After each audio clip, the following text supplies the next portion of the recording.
back to my channel. This is your girl Sharon here, and I'm here to do a review on the Real Housewives of Atlanta, Season 9, Episode 4. So let's get started. The show opens with Cynthia and Noelle, her daughter. And Noelle is about to enter college. And she's stating that, oh, I want to go to college in LA. I want to get away. I want to be independent. And I like LA and my dad's there, so I won't be alone. So Cynthia says, you know what? That might not be a bad idea after all. I'm getting ready to launch a new line of bags, and I'm calling it Cargo. I want you to be the face of it. And Noelle is happy and very impressed with her mom. You know, she's like, oh, Mom, thank you. I really like that. The one thing that moms and dads do is teach their children what they know. And Cynthia is promoting herself in her own businesses, and she's going to teach it to her daughter. That's her only child. I don't blame you, Cynthia. You go, girl. Noelle is very happy, and she's like, you know, yeah, I'll do it, Mom. I'll be very happy to do that for you. We're going to, fast forward to the day of the event. It's a lot of people there. Cynthia explains to Noelle, these are movers and shakers, and they can either help your product or people listen to. And Noelle's impressed. Okay, Mom, I'm going to get in there. I'm going to work, and I'm going to make you happy about it. So, me, I think Noelle's going to make a beautiful model. And that's what she wants to do. This is what she has expressed to her mom. As the event moves on, Cynthia is working the room. And she looks good doing it. And she looks around for her, her face of her product. And she's nowhere to be found. So when she sees her, she's sitting down with her dad. And she tells her mom, she's like, you're supposed to be up with me working. My feet hurt. Cynthia explains to her, nobody's going to care that your feet hurt. They want to meet you. They want to talk with you. So come on, let's get up and let's get to work. So Noelle does it, and she does a good job of working the room. And she had an opportunity before they revealed the advertisement. She had the opportunity to speak, and she says this is her first assignment, and she's very happy about it. And thank everyone for coming. And I thought she spoke very well. She didn't make it too long. She didn't make it too short. The event went off very well. After the event, Noelle, Cynthia, and Leon decided to have dinner together. So they're at a restaurant, and they seem to be having a good time. And Noelle mentions that she's going to a concert out there in LA. I believe that's why Noelle likes LA. It's so much to do. Atlanta, there's a lot to do too.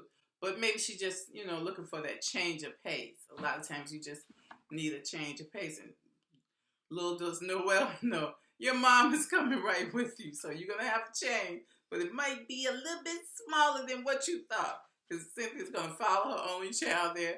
And I don't blame you, Cynthia. So when Noelle excuses herself, Cynthia and Leon get to talk personally. And Leon asks Cynthia, how are you doing? And, with the divorce and everything.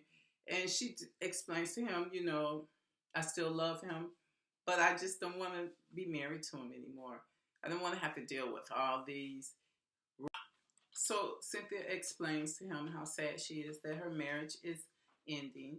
And even though she doesn't want to be married again, she does want to have a good relationship with Peter, but she's not feeling that Peter wants the same. She's thinking Peter feels like if he can't be married to her, he doesn't want to be her friend. And so, that makes her feel sad because she really does love Peter. She loves Peter a lot. And she explains this to Leon, and she starts to cry. And, he just felt so bad for her that he he hugged her and gave her that nice shoulder to lean on. And I like that about him. He's not expecting anything, even though he made a little joke. But Cynthia, she's right now trying to find herself, and she's just going to enjoy life right now. No, Cynthia is very sad about her marriage not being successful and ending. And so, she's decided to move on. She's just sad that she won't be friends with Peter any longer. Now we come to Sheree and her kids. Sheree has moved into a 3-bedroom condo. I think it's nice. But Sheree's used to all this opulence, and she feels like they're cramped in the condo together, which, for them, they are cramped because they come from this huge home.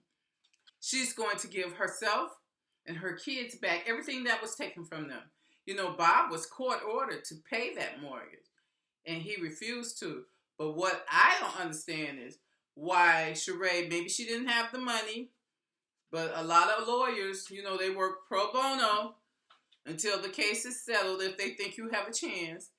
But she didn't pursue Bob not following the court's order, which she probably would have been very successful at. But okay, I think Sheree's very much still in love with Bob. Although I don't see why, because she says, he abandoned me and my children. He abandoned the family. And me, if you're going to do that once, you may do it again, so I'm no longer interested.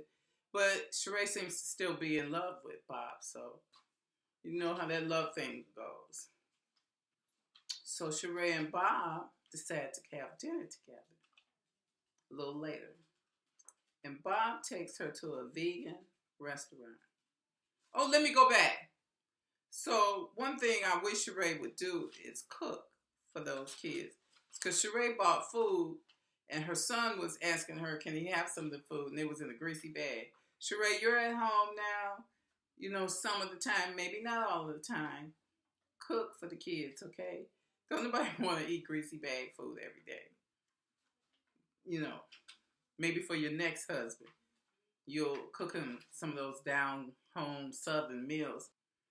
So she and Bob decide to go out. Sheree comes out looking drop-dead gorgeous. Bob takes her to a strip mall-looking vegan restaurant. Even she is very surprised about it. What the hell is wrong with this man?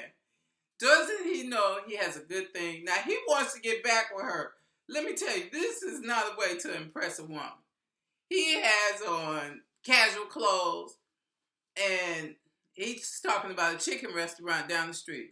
She said, well, maybe I overdressed, but she even decided to overlook that and just listen to what Bob had to say.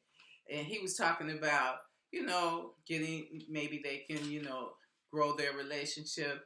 And Sheree seems to be open to Bob getting back with Bob. But, I don't want her to be angry with him. But I just don't see her, still with him. She even says herself that he thinks everything is a joke. Bob has a lot of money. He could have taken her out. If you're wooing me and you have that kind of money, you could have taken me out to a nicer place.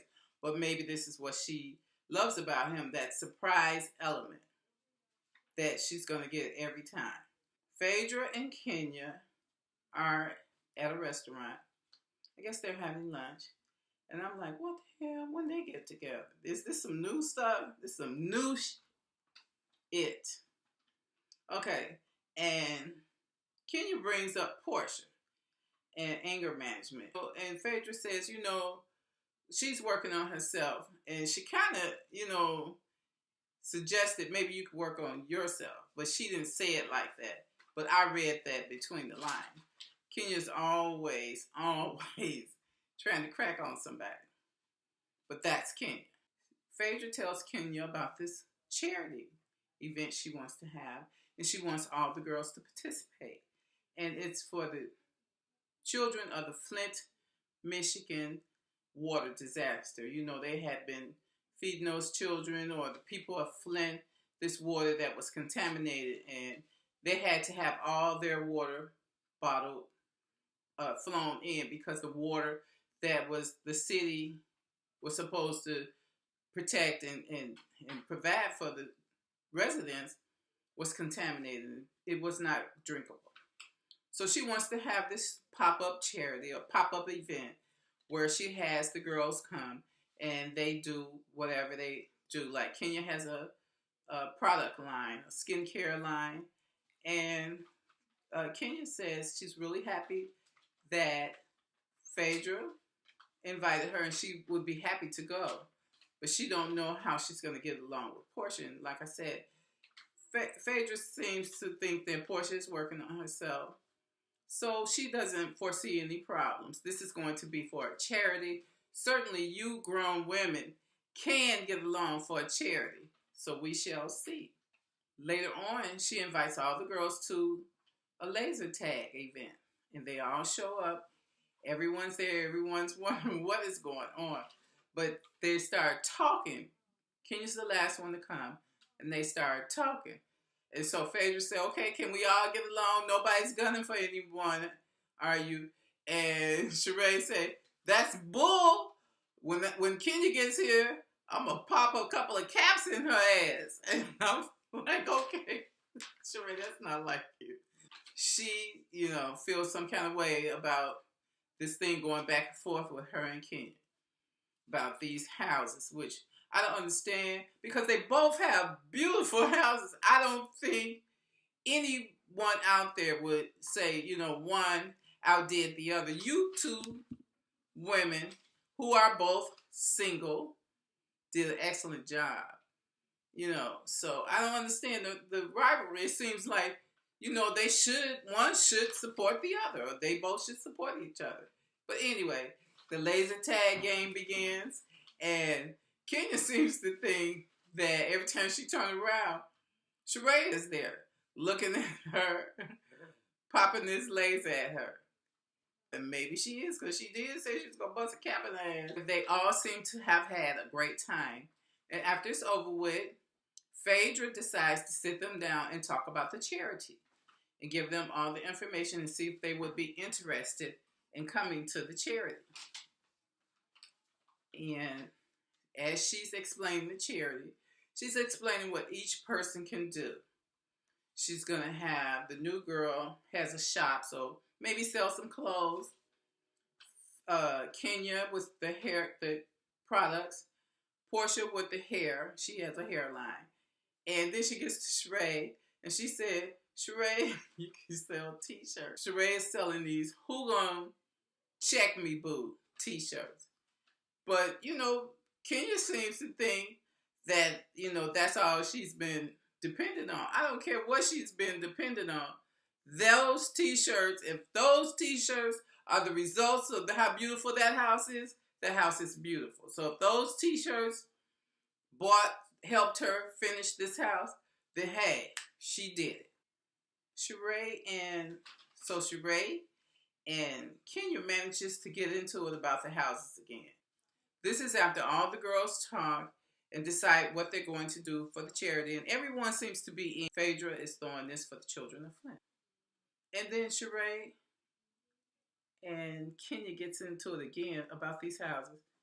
Ladies, don't nobody want to hear that. Shh. Cool it. They're going back and forth. And then Sheree says something, and Kenya says, with your Mama Joyce wig on. Now, the food had come, and Candy was just getting ready to dig into her food, and Kenya told her, can you wait till the meeting is over with? Now, Candy already didn't like that. Candy is small, but she don't take no mess off of him.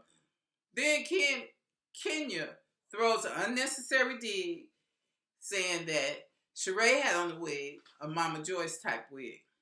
Now, I must admit, the wig was not all that flattering to Sheree. Sheree is very beautiful.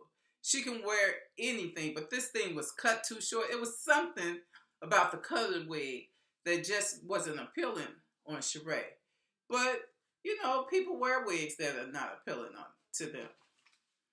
Anyway, Candy said, keep my mama's name out of this. Don't crack on my mama. She has nothing to do with this, which I don't blame her. It seems like Kenya is always trying to pick and dig at. On the show, she seems to dig at people unnecessarily. Now, Candy didn't have anything to do with her and Sheree bickering about these houses. But she just basically just slammed Mama Joyce in there, and Candy checked her right away. Okay, so the next day, Candy takes her baby over to Mama Joyce's house. And she asked her to babysit. Mama Joyce don't want to babysit, but she decides to go on the babysit for, and she starts to talk about Riley's father, Block. If Block ain't the slowest motherfucker in the world, he's second slowest. Because who waits 13 or 14 years to see their child and then got an attitude about it? You need to come on, bend the knee to your child and her mother, because the mother took care of the little girl. Candy said it wasn't a problem. I love my baby. It's not a problem. She's going to be well taken care of. And a lot of moms have to go through these. These men want to sow their royal oats. And I heard something on the blogs that maybe Block was married when Candy was pregnant with Riley. So, it's a lot of people, you know, go through that. The wives eventually find out. And, you know, there's some kind of arrangement made.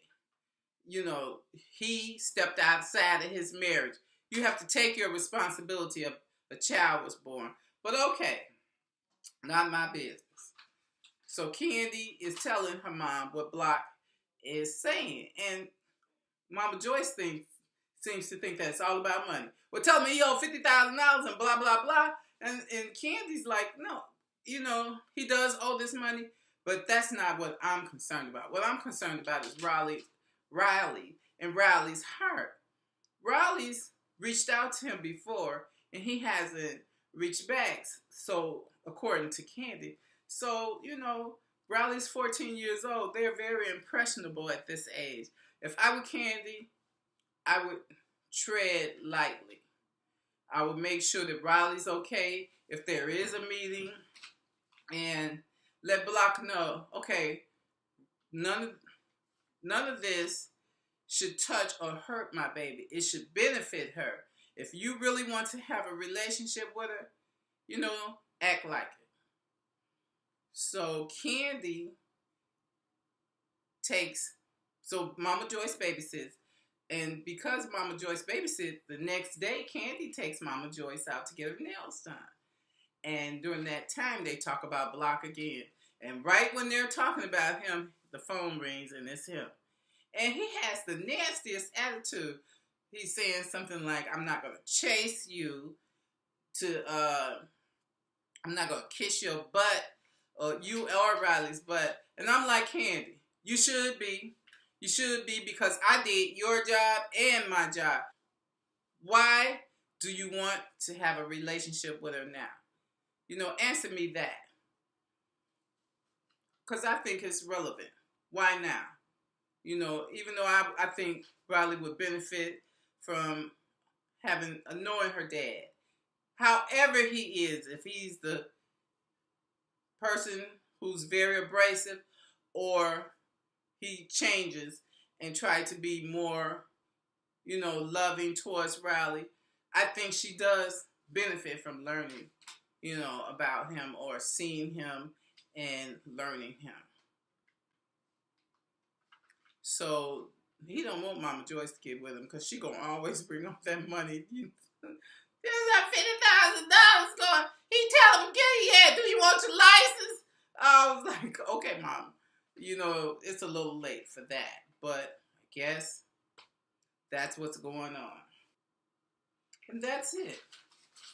So I hope you enjoyed it. If you did, please like and subscribe and come back.